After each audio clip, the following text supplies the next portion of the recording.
साम्राज्य सामान्यांचा असामान्य आवाज। शासनाच्या विविध कृषी संलग्न योजनांचा लाभ पात्र शेतकऱ्यांपर्यंत जलद गतीने आणि अधिक प्रभावीपणे पोहोचवण्यासाठी अॅग्रिस्टिक योजनेअंतर्गत शेतकऱ्यांना शेतकरी ओळख क्रमांक दिला जातो।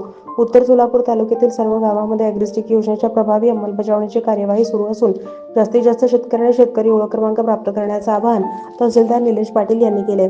उत्तर सोलापूर तालुक्यातील गावातील ग्राम महसूल अधिकारी यांनी 4 आणि 5 फेब्रुवारी 2025 या 2 दिवसात गावातील CSC चालक आणि महा ई सेवा चालक यांना सोबत घेऊन मोहीम स्वरूपात अॅग्रिस्टिक योजनेअंतर्गत शेतकरी ओळख क्रमांक काढले जाणार आहेत। आपल्या गावच्या ग्राम महसूल अधिकाऱ्यांनी 4 आणि 5 फेब्रुवारी या 2 दिवशी गावात उपस्थित राहून कामकाज मोहीम स्वरूपात करण्याच्या सूचना कार्यालयाकडून दिल्या आहेत। सर्व शेतकऱ्यांनी आपले आधार कार्ड, मोबाईल नंबर लिंक असलेले घेऊन गावचे ग्राम महसूल अधिकारी, चालक आणि महा ई सेवा चालक यांच्याशी संपर्क साधून ओळख क्रमांक तयार करून घेण्याचे आवाहन तहसीलदार पाटील यांनी केले।